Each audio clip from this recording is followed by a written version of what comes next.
स स्मरं ब्रह्मेत्युपास्ते यावत् स्मरस्य गदं तत्रास्य यथा कामचारो भवति यः स्मरं ब्रह्मेत्युपास्ते अस्ति भगवत् स्मरात् भूय इति स्मरात् च भूयोऽस्ति इति तन्मे भगवान ब्रवीत्विति। वह जो कि स्मृति को ब्रह्म की उपासना करता है, जहां तक स्मृति का जो है व्याप्ति है तत्र वहां तक इस उपासक यथा काम चलो स्वच्छंद प्रवृत्ति का सामर्थ्य प्राप्त हो जाता है। जो कोई स्मृति को ब्रह्म की उपासना करता है, स्मृति से भी ज्येष्ठ श्रेष्ठ सूक्ष्म अधिक तत्व कोई है, ऐसे नारद जी जब पूछते हैं सनत कुमार जी का स्मराद भूयो अस्ति, स्मर से भी श्रेष्ठ जरूर है, तन्मे भगवान रवित्विति, उसका उपदेश मुझे प्रदान करें। यहाँ पर यदि पूर्व में जितने भी आपने पढ़ा अधिकतर कार्यकांड भाव तो सब स्पष्ट है। नाम वगैरह से लेकर के आकाश पर्यंत तत्वों में बाह्य लोकानुसारेण ही कार्यकांड भाव अत्यंत स्पष्ट है। स्मृति में भी लोकानुसार ने घटा दिया, ये स्मृति नहीं है तो सब कुछ व्यर्थ ही हो जाता है। क्या 50 लोग बैठे हैं, किसी की भी स्मृति ठीक नहीं है तो फिर क्या होगा, व्यर्थ हो जाता है। दृष्टि सृष्टिवाद दृष्टि में तो आपकी स्मृति के अनुसार सारा जगत आपके लिए है, दूसरा है ही नहीं। सृष्टिवाद में तो ठीक है भाई, आपसे भी अलग लोग हैं और वो आपको देख रहे हैं, भले आपका स्मृति खराब हो गया, आपके लिए कुछ नहीं है लेकिन उनके लिए तो है।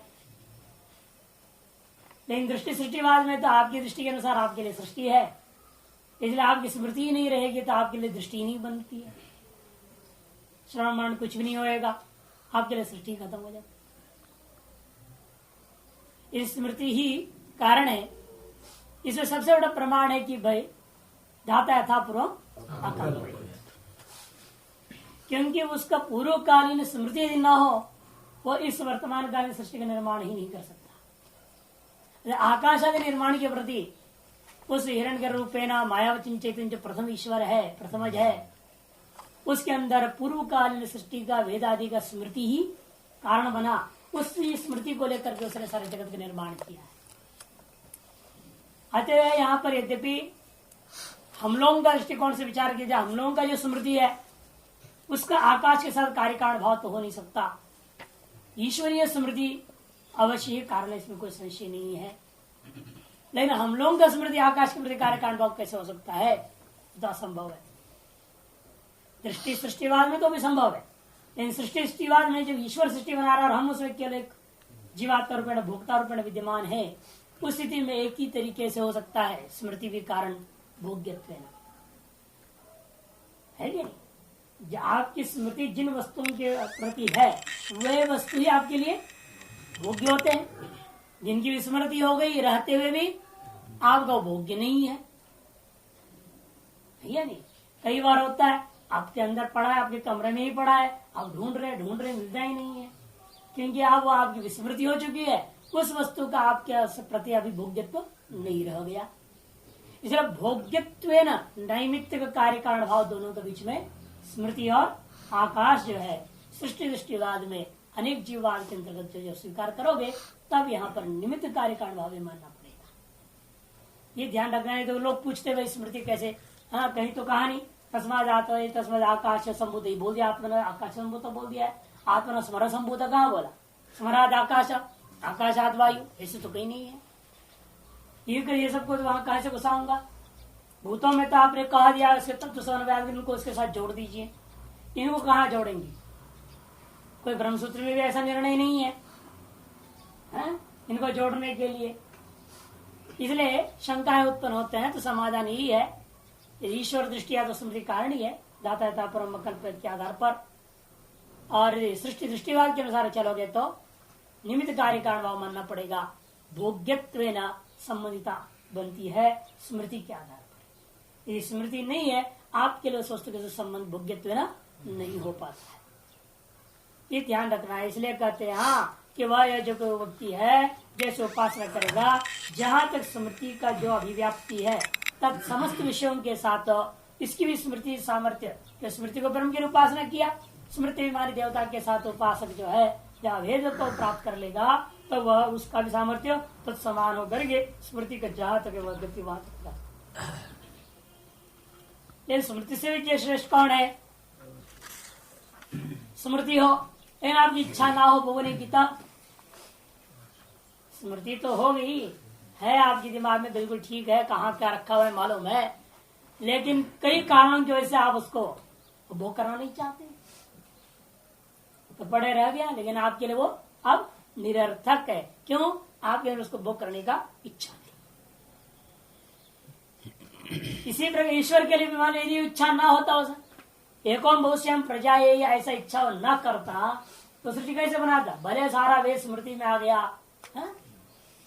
सब कुछ हो गया, उस प्रथम हिरण्यगर्भ को सर्व स्मृति के रहते भी यदि उसके ये इच्छा न जगता, एकाकी न रमते एकोम बहुश्याम प्रजा, इस प्रकार की इच्छा यदि जगता नहीं, तद इच्छा ईक्षण नहीं करता, इच्छा पूर्वक ही इच्छा ने संकल्प, इसलिए इच्छा ही कहते हैं इस स्मृति से भी ज्येष्ठ श्रेष्ठ सूक्ष्म अधिक है। आशा भाव स्मरात भूयो, ईश्वर की जो स्मृति तो केवल आकाश के प्रति कारण नहीं, अन्य के प्रति भी कारण नहीं, सबके प्रति है। केवल आकाश नहीं, सारे नाम से आकाश पर सबका, जितने भी बातें चल रही है पूर्व से ले शुरू से ले यहाँ तक सारी चीज का उत्तर उत्तर श्रेष्ठता बता रहे हैं। केवल आकाश के प्रति श्रेष्ठ हो, जल के प्रति श्रेष्ठ नहीं है, ऐसा नहीं है। नाम से लेकर यहाँ तक संपूर्ण के प्रति एक, फिर इससे भी हटेंगे जब अगले जब लोगे तो नाम से आशा पर्यंत, नाम से आकाश पर्यंत के प्रति स्मृति, और नाम से स्मृति पर्यंत के लिए इच्छा, क्योंकि उसी के अंदर ये हुआ, इससे हुआ ना, सभी का मूल कारण वही हो गया। जैसे घट का मूल प्रकृति कौन है? मूल प्रकृति यही है, मृतिका तो बाद की बात है या नहीं। मूल कारण कौन पूछा जाए, मृतिका नहीं बोल सकते आप घट के प्रति। मूल कारण तो मूल प्रकृति है, प्रधान माया है, वही सबका उपायन कारण। इन प्रक्रिया बताने लोग कैसे माया से घट कैसे बन गया, हम तो देख रहे, हम तो मिट्टी से बनाए। कोई तर्क देता है तब उसको समझाता, अच्छा ऐसा है, तो पहले माया से महतत्व पैदा हुआ, उस महतत्व से अहंकार हुआ, अहंकार फिर 3 भाग हो गया, सात्विक राजस और तामस के हिसाब से। सात्विक अहंकार के कार्य हुआ, अमुक अमुक कार्य होते होते पृथ्वी जो पंचकृत बना, और उस पंचकृत से तुमने बड़ा बनाया। ये प्रक्रिया बतानी पड़ती ने, सब क्या है, माया उपादान की है और कुछ भी नहीं है। इन एक तो एक लौकिकी बुद्धि वाले के लिए, जड़ बुद्धि वाले को समझाने के लिए प्रक्रिया बतानी पड़ती। इसे सर्वोत्तम अधिकारी मांडव्य में जगती पा जाने, वो छुट्टी जाए जयराम जी, कहाँ है? जगत ही नहीं है। ये तो मन मध्यमाधिकारियों के लिए, अधमाधिकारियों के लिए विचार करना पड़ता है, सब प्रक्रिया बताएंगे। पहले बोल चुके थे, इसके अवतरणी का भाष्यकार जहां संत कुमार जी का विचार चल रहा था, उत्तम अधिकारी का विषय खत्म हो गया, तुम ब्रह्मो सीधे बोल दिया, समझ में आ गया उसको, तो हमका शोधन करने की जरूरत नहीं, केवल तत्व का शोधन करते हुए बता दिया, जो ये तत्व है वही तुम हो, बात खत्म, तुम का शोधन किए ही नहीं। क्यों? वो अंतःकरण इतना शुद्ध है उसका, उसके लिए शोधन की प्रक्रिया बताने की जरूरत नहीं पड़ी। अब मंद मध्यमाधिकारी के लिए तुम का शोधन की भी ना हो तो तत्व को क्या समझेगा वो, तो हम ही नहीं समझ में आया, अभी तक उसको विवेक ही नहीं हो पाया मैं कौन हूं। वो अपने आप शरीर को, नाम को मैं देवदत्त यही पकड़ रखा हूं। ऐसा अत्यंत मूढ़ आदमी को इसलिए क्या करना पड़ा, नाम से शुरू कर, तुम पदार्थ का शोधन कर रहे हैं। उसमें भी 2 प्रकार के चल रहे हैं। ये जो चल रहा है ये सब प्रतीकोपासनाएं हैं, अहंग्रह नहीं है, अहंग्रह नहीं है, अन्य में अन्य का आरोप, प्रतीक ले लिया इन चीजों को, उसमें ब्रह्मत्व का आरोप कर रहे हैं। आशा को ब्रह्म की उपासना करो, मैं आशा रूप ब्रह्म हूं, ऐसा नहीं। मेरे अंदर जो आशा नाम का चीज अनुभव हो रहा है, मेरे अंदर जो स्मृति नाम की चीज है, वो ब्रह्म है, और मैं अभी ब्रह्म नहीं हूं। अभी वो भाव में गया नहीं, अभी तो तुम पदार्थ में बाह्य तत्वों में ब्रह्म दृष्टि कर रहे हैं, सर्वम कलुदम ब्रह्म की ओर ले जा रहे हैं। जब ये सब ब्रह्म हो जाएगा, सारी उपाधियां ब्रह्म दृष्टि तुमने समझ लिया, अब मैं कौन हूं ये अलग रह गया। इसकी जो उपाधियों को लिया आपने, जो भी ज्ञानोपाधियों को ज्यादा ले रहे, क्रिया उपाधियों को नहीं। आगे क्रिया उपाधि का लेंगे, जब क्रिया को लेकर के अपने साथ अभेद करना पड़ेगा, अंगरोपासना शुरू हो जाएगा। मैं यथार्थ क्रियावान हूं ऐसा अनुभव कर, वही ब्रह्म है ऐसे निर्णय करेगा। फिर क्या करेंगे, वो क्रियाओं को अलग कर देंगे। नहीं पुण्य पुण्य स्पृशद बोल देंगे सनत कुमार, ये जो क्रियाओं से पुण्य पाप जो जिसको तुमने अहंग्रह के साथ अभेद करते उपासना किया था, ये वाकई में उस ब्रह्म को स्पर्श नहीं करते, वहां की ओर ले जाना है। और क्रिया इस तरह के है, पहले तो प्रतीक, प्रतीक के बाद संपत, संपत के बाद अहंग्रह उपासना, स्टेप बाय स्टेप उठा रहे नारद जी। नहीं तो कैसे होगा, नारद जी को समझ में नहीं आएगी बात। सब ज्ञान है उनके पास, सारी उपाधियों का ज्ञान है, इन उपाधियों में आसक्ति बन गई। उससे उठाने के लिए पहले उपाधि को ब्रह्म करके सिद्ध करना, और ब्रह्म सिद्ध करने के लिए उसमें कारणत्व लाना पड़ेगा। कारणत्व लाए बिना कार्य की अपेक्षा से व्यापकत्व नहीं आएगा। जो जिसके अंदर होता है पहले आया ना, वह हमेशा अल्प होता है, और जो उससे दूसरा जो उसका आश्रय दे रहा है वह हमेशा व्यापक होता है। इससे कहीं कहीं उपादान उपाधि भाव से कारण भाव लिया, कारण भाव उपान कारण था, कहीं निमित्त कारण। ये वैसे कहीं जगह प्रतीक बन रहा है, कहीं पर संपद बन रहा है। ये सभी प्रतीक और संपद उपासना ही चलेंगे सारे के साथ। आशा व स्मरात भूयसी आशेभ्यो वै स्मरो मंत्रानधीते कर्माणि कुरुते पुत्रागंश पशुगंश्चिच्छत इमंच लोकम अमुंचिच्छत आशा उपास्वैति। कुरुते होनी चाहिए, क्रिरुते हो गया, क्रिय हो गया, कुरुते है, उकार होनी चाहिए ना, ये उकार होना चाहिए।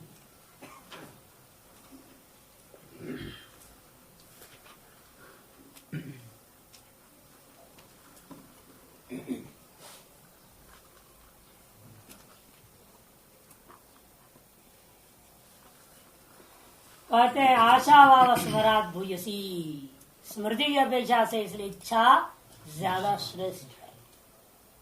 इच्छा, कामना, तृष्णा, चाह जो अंदर भरा पड़ा है, वो जो चीज है वह ज्यादा श्रेष्ठ है। क्यों? आशा से दीप्त हुआ व्यक्ति का अंतःकरण में ही स्मृति शक्ति उपस्थित हो जाता है। आशा इद्धो वही स्मरः, अतः आशा से दीप्त होकर के ही व्यक्ति का अंतःकरण में स्मृति जग जाती है। जिस चीज की इच्छा होने लगती है उस चीज के बारे में स्मृति आपकी जागृत हो जाती है। कई बार इच्छा होती है, वस्तु का स्मृति नहीं बन पाता है कि नहीं?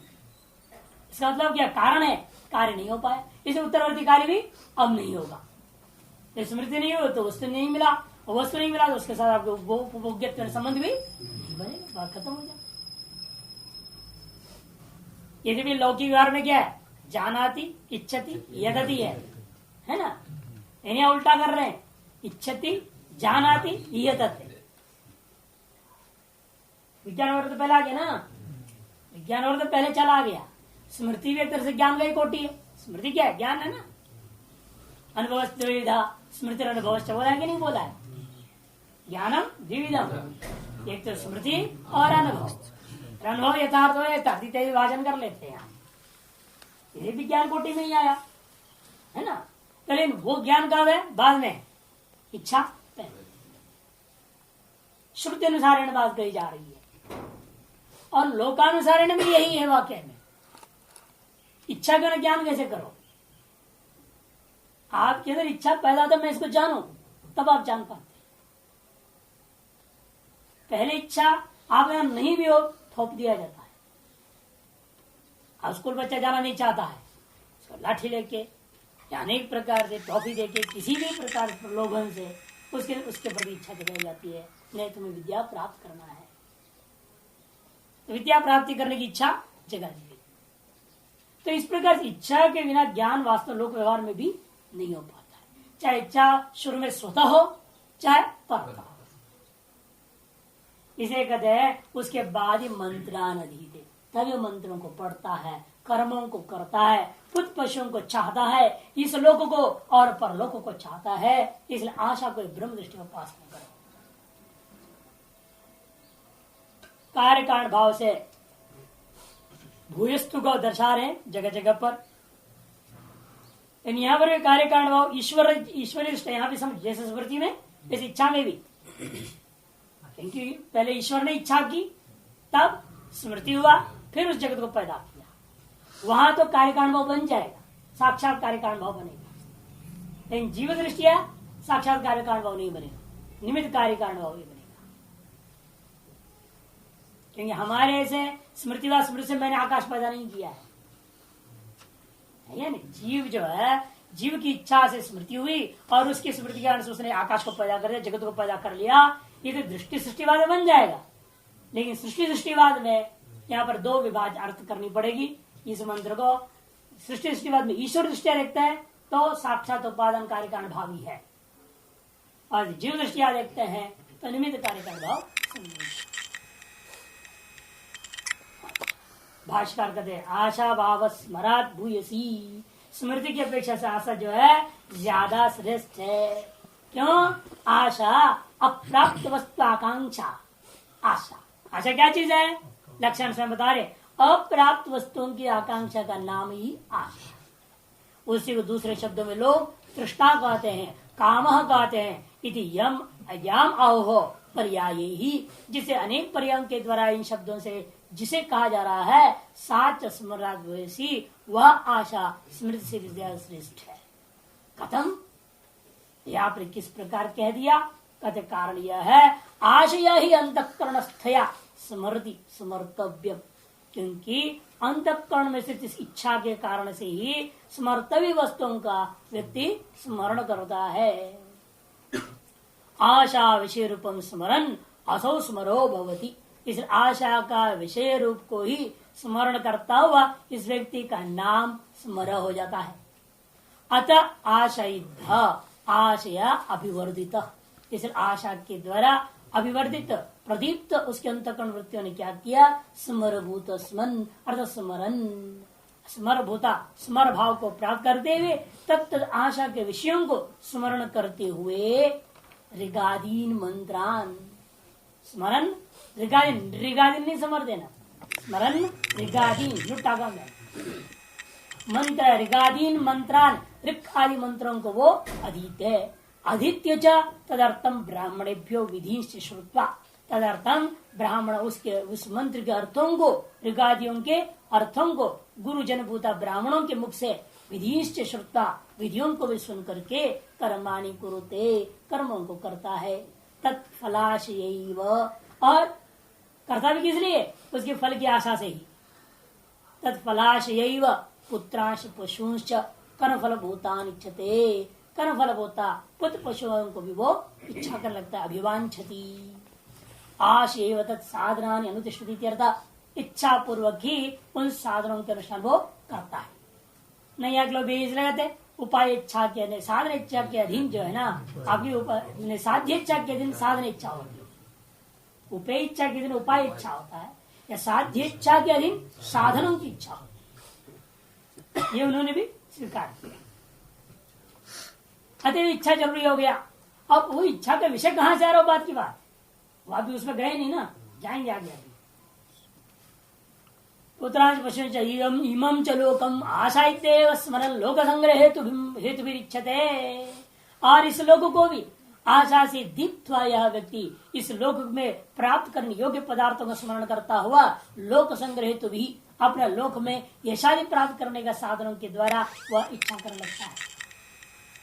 अमुम च लोकम स्मरण आशयित स्मरण, इस जो स्वर्गादि लोक है उनको भी इच्छा से दीप्त होता स्मरण करते हुए तत्साधन अनुष्ठान निश्चित, तत्साधन होता अग्निहोत्र आदि के अनुष्ठान के द्वारा उस स्वर्गादि लोकों को भी वो चाहता है। अतः आशा रचना अवबद्धम स्मराकाशादि नाम पर्यंतम। अब आपके जवाब आ गया ना शंकर, तुम्हारा जवाब आ गया। देखो, इसलिए आशा रूपी रचना से अवबद्ध होकर के स्मर से आकाश से आदि नाम पर्यंतम जगत चक्री भूतम प्रतिप्राणी आ गया ना, स्मृति से लेकर नाम, सारा चीज क्या है? एक आशा से आधार पर बंधा हुआ यह प्राणी जना ये जगत में चक्र में जना घट यंत्र जो भटकते जा रहा है, भटकते जा रहा है। जरा कार्य कारण भाव जो कही जा रही है केवल उत्तर उत्तर के नहीं, आगे के कोई संबंध नहीं, ऐसी बात नहीं। शुरू से लेकर यहाँ तक की पूरी जो कहा जा रहा नाम से आरंभ हुआ है यहाँ तक का पूरा। इसलिए यहाँ पर स्पष्ट कर दिया आपको, स्मर आकाशादि नाम पर्यंतम समरम जगत, ये आशा रूपी रस्सी से बंधा हुआ है। चक्रीभूतम प्रति प्राणी, चक्र होता हुआ चक्रवत जो है प्रत्येक प्राणी इसके अंदर भटक रहा है। अतः आशाया स्मराद भूयस्तम, इसलिए जो है आशा को हम स्मृति से ज्यादा ज्येष्ठ श्रेष्ठ अधिक सूक्ष्म तत्व करके मानते हैं। इति आशा उपासितः, इसी कारण से तुम आशा को ब्रह्म करके उपासना करो। दुख को जन्म देने वाली, तो उसे क्या फर्क पड़ता है? तो कह दिया भाई सारा जगत जो इस चक्कर में तो पड़ा हुआ है, तो सारा संसार ही तो, संसार की तो वर्णन हो रहा है, उपाधियों का वर्णन हो रहा है। उपाधियां तो दुख का कारण है ही एक आत्मा को छोड़ करके। अब आत्मा का चर्चा थोड़ी यहाँ हो रही है, तो बहुत आगे आएगा भूमा के बारे में, उसकी ओर ले जा रहे हैं। और जितनी उपाधियां सब दुख तो देते ही, केवल आशा ही क्या। स्मृति कौन सी अच्छी चीज है, कौन सा चीज सही है? सब ऐसे ही है। नाम से यहाँ तक जितने भी बड़े हो, इससे आगे जितना भूमा तक पढ़ोगे सारा ही संसार है, और जो संसार है वो दुख होता है। आगे इसलिए कहेंगे अल्पे सुगम नास्ति, ये सब अल्प रूपा ही वर्णन है। जिसको आप उत्तरोत्तर को अधिक समझ रहे हैं, ये सारे अधिक अभी उस भूमा से अल्प ही हो जाएंगे। सब एक दूसरे से ज्येष्ठ श्रेष्ठ सूक्ष्म अधिक कहा जाता है, लेकिन वहां पहुंचने पर उससे जाए कुछ है ही नहीं। उसके से क्या हो जाएंगे? जितने पीछे वाले हैं ये सब अल्पम, और वो अल्प में कभी सुख की कल्पना भी नहीं करना। जो अल्प में सुख की कल्पना करके उसका पीछे भागता है वही दुख को पाता है। यही बात समझाने के जो शुरू किए हुए हैं सारा प्रकरण। तो इसलिए यह समझा है निमित्त नैमित्तिक भाव से और ईश्वर की दृष्टिया जो है कार्यकारण भाव से ही इन चीजों को घटाते हुए सारे संसार के प्रति कारणता को वर्णन पूर्व को उत्तर उत्तर के प्रति जो कह रहे वो तात्पर्य यही है। अच्छा, क्योंकि यहाँ शंका यह हो सकता है विषय की उत्पत्ति के अंतर ही उसका अनुभव होगा। अनुभव होने की स्मृति जगेगी, क्योंकि स्मृति का रचन कहते हैं आप अनुभवजन्य संस्कार हेतु स्मृति है ना, अनुभव से जन्य होनी चाहिए ये, और संस्कार का कारणभूत वस्तु उसका नाम स्मृति होता है कि नहीं? इसलिए कहते हैं और संस्कार जन्य मात्र जन्य ज्ञान स्मृति, इसलिए कह दिया संस्कार मात्र जन्य ज्ञान का नाम ही स्मृति है। और संस्कार कहाँ से आई? अनुभव से जन्य। और संस्कार का लक्षण पढ़ोगे तो उसका अनुभव जन्य जोड़ दिया आपने। भावना का लक्षण क्या किया आपने? नहीं, अनुभवजन्य स्मृति हेतु संस्कार, सीधे भावनात्मक संस्कार अनुभव से जन्य है। स्मृति का जो कारण है उस संस्कार का नाम भावनात्मक संस्कार है। आत्मा में रहता है वो, तो आत्मगुणों के विचार वहां हुआ, आत्मवृत्ति है वो। तो वो जो कहते हैं उनके हिसाब से भी विषय पहले विषय पैदा करना पड़ेगा। विषय पैदा हुआ, उसके से इंद्रिय समझ से ज्ञान हुआ, और ज्ञान होने के बाद में स्मृति, स्मृति के बाद इच्छा होती है, और ज्ञान के बाद इच्छा हो सकती है, और ज्ञान के बाद कई बार इच्छा नहीं, अपने जाना के बाद में इच्छा करे। जैसे ब्रह्मचर्य जीवन में क्या होता है, वो वेदों को पढ़ रहा है, स्वर्ग आदि के बारे में सुना, जाना, इतना ही तो हुआ। और उसके बाद गृहस्थी में जाने के बाद वो उसको स्मरण करके स्वर्ग आदि की इच्छा करता है। लोकेष्टा पुत्रेष्टा वित्तेष्टा वहां उसको होता है। यहाँ जैसे सुना तुरंत थोड़े इच्छा हो, जग भी जाए तो करेगा क्या? वो ब्रह्मचर्य आश्रम में है ना, वेदों को सुना, उस समय इच्छा कर भी जाए तो फायदा नहीं है, इसलिए इच्छा करेगा नहीं। वो जान रहा है कि हमारे जिस समय जब जिस ब्रह्मचर्य व्रत में हो, इस समय के लिए इनको जानने का टाइम, इच्छा करने का टाइम नहीं है। जब गृहस्थ आश्रम में जाऊंगा तब चित्री चीज स्मृति होगी, उसके अनुसार वो अपना अपना संस्कार अनुसार स्मृति होते जाएगा, स्मृति के अनुसार वो अपना काम करता है, इच्छा करके अनुष्ठान। तो इसलिए यहाँ पर श्रुति का क्रम और लोकानुभूति प्रसिद्धि का क्रम में अंतर दिख रहा है। विषयोत्पत्ति पहला, तदनंतर जो है अनुभव, अनुभव के सृजन योग्य संस्कार, संस्कार जन होंगे स्मृति। ये उल्टा अपने क्रम चल दिए हैं। ये यदि आशंका की प्रसिद्ध लोक दृष्टि जो क्रम है उसका विरोध की आशंका मन में आ सकता है। तब जो है यहाँ पर एक कहना पड़ेगा, तो जीव दृष्टि से निमित्त कारण हमने बता दिया था, ईश्वर दृष्टि से हम यहाँ घटाएंगे। पूर्व कल्पीय जो आकाश आदि का अनुभव था उससे जनी जो स्मृति इस समय हुई, और वह स्मृति इसलिए हुई क्योंकि जब ईश्वर पद में स्थित हुआ उसके लिए इच्छा हुआ, वो अनुभव है ना, पूर्व अनुभव को यहाँ ध्यान में रखना पड़ेगा।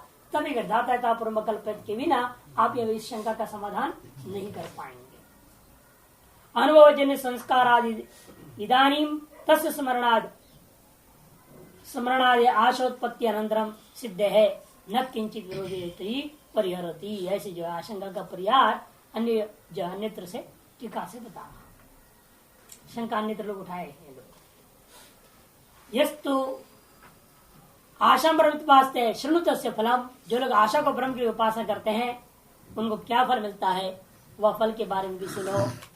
स आशा ब्रह्म आशया सर्वे कामाः समृद्ध्यन्ति अमोघाः आशिषो भवन्ति यावद् आशाया गतम् तत्र यथा कामचारो भवति। ये आशा ब्रह्मजवास्ते अस्ति भव आशाया भूयति आशाया वाव भूयो अस्ति तन्मे भगवान रवितु इति। स आशा ब्रह्मजवास्ते, वह जब कोई व्यक्ति आशा को ब्रह्म करके इच्छा को ब्रह्म दृष्टि उपासना करता है, यही ब्रह्म करके जानता है, वह उपासक की सब कामनाएं आशा से समुन्नत हो जाती है। आशया अस्य सर्वे कामाः समृद्ध्यन्ति, उसी आशा के माध्यम से उसकी सारी कामनाएं पूर्ण हो जाती है, क्योंकि अमोघा ही अस्याशिषो भवन्ति, उसकी जो इच्छाएं हैं वो अमोघ होती है, कभी व्यर्थ नहीं जाती है। यावत आशय गतम, जहां तक इच्छा का जो विषय व्याप्ति है वहां तक तत्र अस्य उपासक से, उस विषय तक इस उपासक अपनी उपासना का बल पर इच्छा का अपने जितनी प्राबल्यता का सामर्थ्य से सिद्धि को पाया है उसके अंदर उसकी भी प्रवृत्ति यथेच्छा पर स्वच्छंदता पूर्वक हो सकता है। जो कोई भी व्यक्ति इस इच्छा रूपी आशा को क्या है ब्रह्म दृष्टि उपासना करता है। अस्ति भगव आशाया भुव, कहते हैं नारद जी ने पूछा, ठीक है महाराज, क्या इस आशा से भी श्रेष्ठ कोई और उपाधि है जिस उपाधि को लेकर के, क्योंकि उसके दृष्टि में तो अभी उपाधि की बुद्धि नहीं आई है, कहने के लिए हम लोग कह देते हैं उसके से ये है कि भाई ये एक तत्व है, श्रेष्ठ तत्व समझना है और वही ब्रह्म। लेकिन उससे भी आगे कोई और तत्व है क्या, क्योंकि अब जब एक तत्व से आगे बढ़कर दूसरा बताने लगे क्रम से, और क्रम का अंत ही नहीं हो रहा है, जब तक अंत नहीं होगा तब तो नारद जी छोड़ेंगे।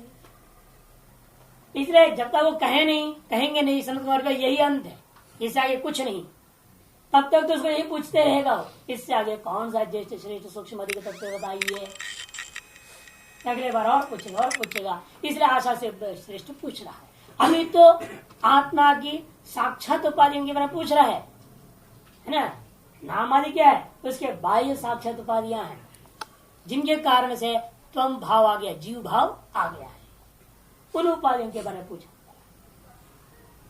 आशाया भूयति आशाया वाव भूयो अस्ति, उसने पूछा जब, कहते हाँ आशा से ज्येष्ठ श्रेष्ठ कृष्ण वस्तु है भगवान भवितु इति।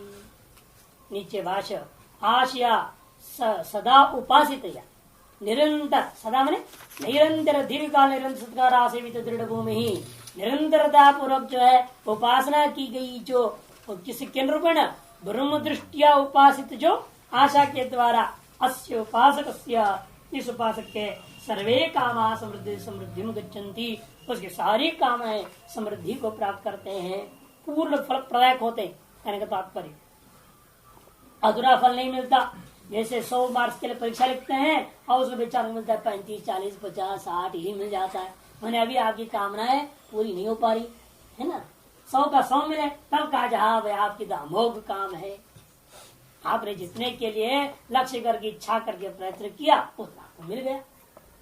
लेकिन इसको नहीं मिल रहा है, इसका तो सब जो है मोह काम वाले ही है, अमोघ काम वाला कोई नहीं है। नहीं चाहता कौन नहीं, 100 का 100 है, कोई नहीं चाहने वाला। मैं फेल होना चाहता हूं, ऐसे कोई परीक्षा तो देगा नहीं, देगा ही क्यों फेल होने के लिए। सभी चाहते हैं कि हमको 100 का 100 मिल जाए, लेकिन किसी को मिलता नहीं। इसका मतलब सभी की इच्छाएं दुर्बल है, आशा को भ्रम करके भी सम्यक प्रकार से उपासना नहीं किया है, इसीलिए वो मोह काम हो रहे हैं। अमोघास्य आशीषा प्रार्थना सर्वा भवन्ते, उसकी सारी प्रार्थनाएं जो है ना अमोघ होता है, अव्यर्थ हो जाएगा। यत् प्रार्थितम सर्वम तद अवश्यम भवति, जो कुछ भी इसके द्वारा प्रार्थित होता है वे सब के सब अवश्य ही हो जाते हैं। शेष पूर्वतर समिति है।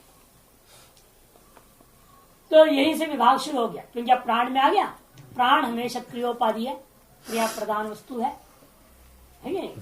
और जितने नाम से यहां तक पड़े ज्ञान प्रधान वस्तु, क्योंकि परमात्मा का आत्मा का 2 ही उपाधि है, एक ज्ञानोपाधि एक क्रियाोपाधि। ज्ञान शक्ति एक क्रिया शक्ति। ज्ञान शक्ति को लेकर नाम से कर यहां तक जितना आप पढ़े ये सब ज्ञान शक्ति प्रधान उपाधियां हैं, और अब यहां से आगे आप क्रिया शक्ति प्रधान उपाधि को लेंगे, क्योंकि इसको लिए बिना उसके पूर्ण रूपेण संभव नहीं विचार। केवल ज्ञान शक्ति के जन्य उपाधियों को लेकर विचार करते हैं, क्रिया शक्ति को त्याग देते हैं, फिर क्या होगा, ये उपाधि मिथ्या हो जाएंगे, क्रिया शक्ति उपाधि सत्य हो जाएंगे। इसलिए सर्वोपाधि की जो मिथ्यात्व सिद्धि पूर्वक आप भूमा का अनुभव करना चाहते हैं, फिर क्रियाोपाधि का भी कथन करना जरूरी हो गया। अतएव आप क्रियोपाधि, और अभी इसमें भी जब जितने भी ज्ञानोपाधि की जितने भी लिया गया था वो ज्ञान की उपाधियां हैं, अरे उसमें ज्ञान दृष्टि आप करोगे वो प्रतीकोपासना हो गया, इसलिए हो गया प्रतीकोपासना। एतारस ज्ञान की उपाधि में ज्ञान की आपने दृष्टि कर दिया, ब्रह्म क्या है, ज्ञान रूप, उसकी दृष्टि आपने कर दिया। इसे नाम से लेकर के आशा पर्यंत की जितनी भी उपाधियां हैं, ये सारी उपाधि जो उपासना किया है प्रतीकोपासना। अब जो करने जा रहे हो ये अहंग्रोपासना, क्योंकि क्रियाशक्ति प्रधान प्राणोपाधि व्यतिरिक्त प्रदर्शन करने के लिए अंगोपासना के बहाने से प्राण रूपी उपाधि को पहले आरंभ। अभी तक आप ये दिखाना चाहते थे प्रतीकोपासना की जितनी उपाधियां हैं उसी के बहाने से उन सकल उपाधियों से भिन्न आत्मा है जीवात्मा, ये सिद्ध किया। नाम से लेकर के आशा पर जो ज्ञानोपाधि उपाधियां हैं जिसमें ब्रह्म दृष्टिया करने का कहते हुए एक सनत कुमार जी ने सिद्ध कर दिया, उन उपाधियों से भिन्न आत्मा है। और अब इसी प्रकार से इस जीवात्मा का क्रिया रूपी उपाधि होता है, जो क्रिया प्रधान प्राण से ले लो तो सारी क्रिया आ गई उसी में, कि प्राण से निर्मित सारी क्रिया होती है, प्राण नहीं है तो कोई क्रिया नहीं, सब खत्म। न इंद्रिया प्रवृत्त होंगे, न ज्ञान इंद्रिया, न कर्म इंद्रिया, कोई इंद्रिय नहीं, सब ठप हो जाता है। इसलिए एक ही को लिया, एक के द्वारा सबको ग्रहण कर दिया, क्योंकि ये सर्वानुभव सिद्ध है। क्रिया तो किसके द्वारा अनुभव सिद्ध नहीं है, अन्य उपाधियां अनुभव सिद्ध होना इतना आसान नहीं है जितनी क्रिया रूपी उपाधि सर्वानुभव सिद्ध होता है। और शुरू से बच्चे को सिखाने लग जाते हैं, ये क्या है, नाक है, ये क्या है, कान है, इसे तुम क्या करते हो, सुनते हो, इसे क्या करोगे, सूंघोगे। वो क्रिया उपाधियों को बचपन से ही खोपड़ी में ठूस दिया गया है, और इसलिए उन विषय में कोई संशय नहीं, इसलिए प्रत्येक को लेंगे नहीं।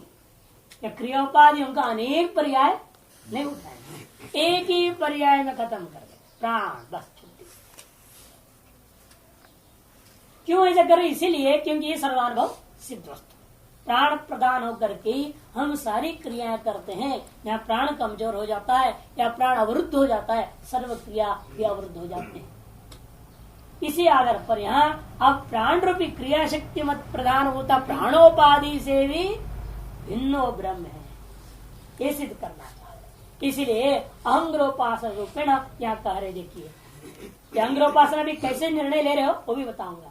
प्राणो भाव आशा या भूयान यथा व अरान्नाभो समर्पिता एवं अस्मिन् प्राणे सर्वगं समर्पितम् प्राण प्राणेन याति प्राण प्राणं ददाति प्राणाय ददाति प्राणो पिता प्राणो माता प्राणो भ्राता प्राणस्वता प्राण आचार्य प्राणो ब्राह्मणः अतएव प्राण एव अहम्। प्राण का वेद कर रहे हैं ना, अंग्रोपास इसलिए बन गया नहीं तो प्राणी पिता कैसे हो गया? प्राणवान पिता नहीं बोल रहे, प्राण ही पिता है, प्राण ही माता है। अभेद कर रहे हैं, अर्थात क्या है? अंग्रोपासना है, प्रतीक नहीं रह गया। प्राण में जो है मातृत्व दृष्टिकरण नहीं बोल रहे, प्राण ही पितरी ऐसा नहीं बोल रहे, या प्राणे पिता सप्तमी ऐसा कोई विभक्ति नहीं है, समानाधिकरण प्रयोग कर दिया अंग्रोपासना बताने के। पूर्व बाह्यत्व न उत्तरोत्तर को आंतरत्व न, यह समझना है। अभी ऐसा क्रियोपाय जो आगे और भी विशेष आएंगे, वो पूर्व है बाह्यत्व स्थूल है, उत्तरोत्तर आंतरिक है सूक्ष्म। इसी को ध्यान रखते हुए बोल रहे प्राणो व आशाया भूयान, उस आशा से भी ज्यादा श्रेष्ठ जो है इच्छा भी हो करेंगे तो हम उसका भी कारणीभूत प्राण। प्राण है तो इच्छा होगी, यदि प्राण नहीं है इच्छा नहीं होती। जैसे बुखार आदि बीमारियों में आपके प्राण एकदम कमजोर पड़ जाता है, कुछ भी करने की इच्छा नहीं होती, जितना भी बोलो करते रहे, रखो अभी लेंगे, अभी लेगा ही नहीं, वहीं पड़ा रहता है। क्यों? इच्छा ही नहीं, न खाने की, न पीने की, न देखने की। क्यों? सारी क्रियाओं की इच्छा खत्म हुई, कारण प्राण ढीला पड़ गया। अतः इच्छा का भी कारण प्राण है, ये बात स्पष्ट है। यथा वह अरान नावो समर्पिता, जिस प्रकार से अराओं जितनी भी अराएं हैं वह नाभि में समर्पित हुआ करती हैं, उसी प्रकार से अस्मिन् प्राणे सर्वम समर्पितम, नाम से लेकर के आशा पर जितना भी आपने पढ़ा है अभी, वह सारी उपाधियां वास्तव में प्राण में ही समर्पित है। ये प्राण नहीं, ये सारी उपाधियां नहीं, खत्म। प्राण प्राणी नहीं आती, क्योंकि प्राण जो है प्राण से ही चला करता है, प्राण के द्वारा ही, प्राण ही बने अपनी शक्ति जो प्राण के द्वारा ही यह प्राणी गमनादि रूप क्रियाओं को, प्राण रूपी क्रिया को भी करता है। प्राण प्राणम ददाति, इतना ही नहीं, प्राण प्राण को देता है। जैसे आपको कोई रोटी दे रहा है तो रोटी देने वाला कौन है? प्राणवान है, प्राणी है वो प्राणी आपके प्राण को दे रहा है। आप किसको दे रहे हो? आप प्राणवान हो, आप या प्राण रूपा जो आप हैं, आप जो है दूसरे को प्राण रूप वस्तु को दे रहे हैं। इसलिए कहा जीवो जीव से अन्नम भवति, जीव जीव का अन्न हो जाता है। एक प्राण दूसरे प्राण का पोषक बन रहा है, अनेक प्रकार से बनता है, स्थूल अन्न दृष्टिया भी और अन्य रूपेण भी। पत्नी बच्चे वगैरह सब ठीक ठाक हो, आपका प्राण बड़ा पुष्ट रहता है। हाँ ठीक है, जगत बढ़िया चल रहा है। अब लड़ाई झगड़ा हो रहे तो दिमाग खराब हो जाता है, नहीं सारे प्राण आपको गड़बड़ा देते, फिर देखा भैया नहीं। तो इस स्पष्ट है कि भाई भोजन ही प्राण का पोषक नहीं बनता है। ये नाते बंधु वगैरह जो है, गुरु चेड़ा वगैरह सब आश्रम आश्रम सब ठीक ठाक चल रहा है, सब ठीक है, प्राण भी ठीक है। इसे किसी भी स्तर पे देखेंगे आप, ये योगी गृहस्थी की बात है, चाहे संन्यास आश्रम हो, कोई भी आश्रम हो, अहंकार का पोषण कैसे होता है? सभी प्रकार से होता है। तो प्राण में हो, अहंकार में तो गए नहीं है, प्राण भी तो अहंकार से निम्न कोटि वाला है। तो इसलिए कह रहे हैं कि प्राण प्राणम ददाति और प्राणाय ददा, ये प्राण दूसरे प्राण को दे रहा है, और देवी किस ले रहा है? प्राण के लिए ही दे रहा है। इसलिए प्राण ही पिता है, प्राण ही माता है, प्राण ही भ्राता है, भाई है, प्राण ही बहन है, प्राण ही आचार्य जी हैं, प्राण ही ब्राह्मण है, प्राण ही सब कुछ। भाष्यकार नामोपक्रमम आशांतम कार्य कारणत्वेन निमित्त निमित्तत्वेन च, अगन स्पष्ट बोल रहे देख लो, नाम से उपक्रम करके आशा पर्यंत जितनी भी आप पढ़ चुके अभी तक, इनमें कई जगह तो साक्षात उपादान उपादेय रूपी कार्य कारण भाव है, और लेकिन कहीं कहीं पर ऐसा नहीं मिलेगा जहां वह निमित्त निमित्त कार्य कारण भाव समझ लेना। उत्तरोत्तर भूयस्तया अवस्थित, उत्तरोत्तर जो है ज्येष्ठ श्रेष्ठ सूक्ष्म अधिकत्वेन स्थित स्मृति निमित्त सद्भावम आशा रचना पाशितम सर्वम सर्वदो विषम्यवतंत्विर प्राणे स्मृतिदम भवति। स्मृति निमित्त, स्मृति रूपी निमित्त कारण के सद्भावम आशा रचना पाशित, वह स्मृति रूपी निमित्त आपके अंदर है, और उसका भी कारण होता आशा रूपी रस्सी से आप रस्सी का पाश के द्वारा आप सब बंधे हुए हैं। सर्वम जगत विपाशितम भवति, अतः सर्वतो विपाशितम भवति। एक तरफ से नहीं, सब प्रकार से वो बंधा हुआ है। उसी प्रकार दृष्टांत दे रहे हैं जैसा विषम व तंतु भी। जो श्रुति का दृष्टांत बाद में उठाएंगे, लेकिन स्वयं अपने तरफ से भाषा का दृष्टांत दे रहे हैं। विषम व तंतु भी। विष किसको होते हैं? कमल नाल को। जब कमल नहीं होता है उसकी जो नाल आपने देखा नीचे जो होती को झंडा, वो कैसे होता है? उसे कुछ भी ठोस बना नहीं है, खूब धागे धागे धागे धागे जैसे इसके अंदर जो है तंतु होते। वो तंतुओं के समुदाय छोड़े विष कहाँ है? और उन्हीं की तरफ बंधा भी है। उन्हीं के कारण से एकत्व न अवयवी रूपेण अनुभव भी आ रहा है ही नहीं। इसलिए विषम तंतु भी, बंधा हुआ भी उन्हीं तंतुओं के द्वारा है, और साथ साथ जो है उन्हीं तंतुओं के कारण उसका नाम विष भी पड़ जाता है। यस्मिन् प्राणे समर्पितम, जिस प्राण में समर्पित है वह उसी प्रकार, जिस प्रकार से ये तंतुओं के द्वारा विष तंतु में समर्पित हो जाता है, उसी प्रकार से हम लोग भी क्या है, इन आशा पाश रज्जों के द्वारा बंधे हुए होकर के स्मृति रूपी कार्य में पड़ा हुआ रहते हैं। येन च सर्वतो व्यापिना अंतर बहिर्गतेन मणिगणाइव सूत्रेण गृहीतम विधृतं च।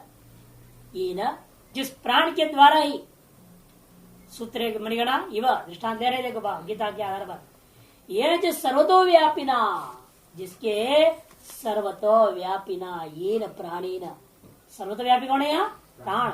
उसके द्वारा अंतर बहिर्गतेन, प्राण भी अंदर में भी है बाहर में भी है। वायुर्भाव संवर्ग प्राणोभाव संवर्ग, समर विद्या में पढ़ चुके और एक प्रकरण में। इसलिए अंदर में प्राण नाम से, बाहर में वायु नाम से। इसको लोग बाहर महावायु का, शरीरांतरवर्ती वायु का दिया नहीं है लोग, तो शब्दावली भेद होता है, लेकिन सबको मानना पड़ता है। यदि बाहर वायु में प्राण ना हो तो श्वास के अंदर जाएगा, प्राण रूप कैसे धारण कर लेगा? वही प्राण बाहर है वो अन्यरूपेण, और भीतर में अन्यरूपेण हो गया। इस अंतर बहिर्गतेन मणिगणा इव सूत्रेण कृतम विधृतं च। उसी प्रकार जैसे सूत्र के द्वारा मणियों का समूह ग्रथित और धारित है, इसे प्राण के द्वारा समझो। ये सारे व सारे मणि के समान ये समस्त जगत के वस्तुओं को एक तरह से ग्रथित भी है और विधृत भी है। विषय तंतु भी दृष्टांत बना, ग्रथित भी उसी से और धारित भी उसी से। प्राण ने इसको ग्रथन किया और प्राणी इसको धारण किया रखा है। जीव प्राण धारण इसलिए लक्षण बनाया। जीव शब्द का अर्थ लक्षण धातु के पाठ को कर दिया पाणी नहीं रहे, जीव प्राण धारणे। इसलिए ग्रथितंच विरतंच सयेष प्राणो व आशाय भूयान। इसलिए वह यह जो एतादृश प्राण है वह आशा से ज्यादा जैसे श्रेष्ठ कारण रूप वस्तु है, समझो। खतम से भूयस्तुम इत्याह दृष्टान्तेन समर्थयन् तद् भूयस्तम। खतम से वस्तु, उसके भूयस्तु कैसे सिद्ध कर रहे हो? तब कहते इत्याह दृष्टान्तेन समर्थयन् तद् भूयस्तम। जब श्रुति आपने ओर से कहने लगी, भाई देखो, मैंने संत कुमार जी कह रहे, संत कुमार जी कहते हैं देखो भाई दृष्टांत में तुमको समझाता हूँ इसकी जो व्यापकता कैसी है। यथा वै लोके रथचक्र से अराहा रथनाभो समर्पिता। रथचक्री आराएं रथ के नाभि में जिस प्रकार समर्पित होती है, संप्रोता संप्रवेशिता, ओत प्रोत होकर प्रवेशित हो जाती थी, तत् एवं अस्मिन लिंग संघात रूपे प्राणे। उसी प्रकार लिंग शरीर रूपये प्राण, प्राण से इधर पूरा ले लिया, इसलिए लिंग शरीर पूरा ले ना, देखो क्योंकि सारे क्रियाओं की इकट्ठा लेनी है हमें इसी में, इसे लिंग शरीर ले लिया भाषा। लिंग संघात रूपे प्राणे एकमेव बुद्धि तत्व, क्योंकि बुद्धि तत्व एक है। बुद्धि तत्व ही ज्ञान शक्ति प्रदान होकर के अलग बन गया, क्रय शक्ति प्रदान होकर के अलग बन गया। तत्व एक है, शक्ति उपाय के लिए वही है कि तत्व का दो नाम पड़े। वही जो है बुद्धि तत्व, जो महत्व, तीसरा महत्व शब्द, बुद्धि शब्द हटाओ, महत्व के अंदर दो शक्ति है। क्रिया शक्ति को लेकर प्राण रूप हो गया, ज्ञान शक्ति को लेकर बुद्धि हो गया। ऐसा महत्व जो है क्रिया शक्ति को लेकर के प्राण रूप धारण कर गया और ज्ञान शक्ति को लेकर बुद्धि रूप धारण कर, जो ज्ञान का कारण बनता है। और सारी इंद्रिया वगैरह अहंकार वगैरह उसी से होकर सारा चलेगा एक तरफ, दूसरी तरफ प्राण आदि की जो व्यापार चलेगा, दोनों मिलकर के एक कार्यकरण संघात व्यवस्थित होता है। ये ध्यान में रखते हुए उन्होंने कहा तो लिंग संघात रूप प्राण है प्रज्ञात्मनि दही के मुख्य, क्योंकि ये प्राण में कहा है प्रज्ञानात्मा बना हुआ, इस समय जीवात्मा बना हुआ है, इस देह के भीतर विद्यमान है मुख्य प्राण है।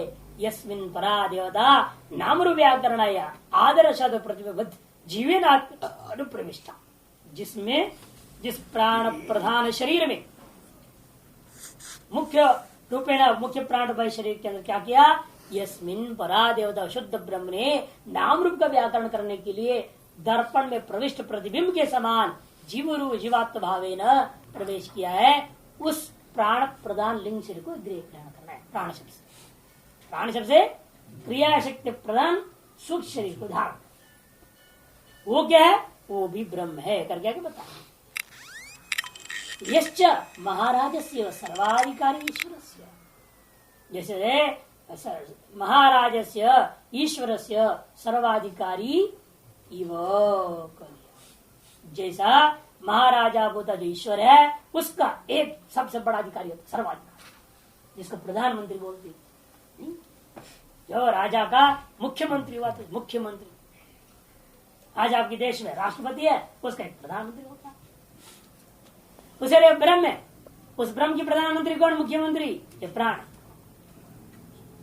ईश्वर ही ब्रह्म है ना। ईश्वरस्य महाराजस्य, ईश्वर रूपी महाराजा का सर्वाधिकारी, यह जो सर्वाधिकारी होता है जिस प्रकार, उसी प्रकार यहाँ पर भी समझो यह लिंगात्म प्रजय क्रिया शक्ति प्रधान प्राण प्रधान जो सुख शरीर है वो कैसा है, उस परमात्मा का सर्वश्रेष्ठ अधिकारी के समान, मुख्यमंत्री प्रधानमंत्री के समान। कस्मिन नु अहम उत्क्रांत, उत्क्रांत भविष्यामि, प्रमाण दे रहे हैं इसीलिए, किस आधार बोल रहे हैं, इसीलिए बोल रहे हैं कस्मिन उत्क्रांते उत्क्रांत भविष्यामि, कस्मिन वा प्रतिष्ठिते प्रतिष्ठास्यामि इति सब प्राणम वसृजत इति श्रुते है, श्रुति प्रमाण। उसने सोचा अरे किसके उठने पर शरीर से, ये शरीर से शरीर मर जाएगा, और किसके रहने पर इस शरीर में ये शरीर जिंदा रह जाएगा, अरे किसके रहने पर मैं प्रतिष्ठित हो जाऊं, किसके उठने पर मैं उठ जाऊं, ऐसा आपका सोचने लगा। कौन ऐसा उपाधि होगा जिस उपाधि के यहाँ से निकलने पर मैं भी इसे निकल जाऊंगा, और किस उपाधि के रहने पर मैं शरीर के अंदर रह सकूंगा, ऐसा उपाधि कौन सा हो सकता है, ये सोच करके उस संत ने वो उपाधि प्राण को बनाया।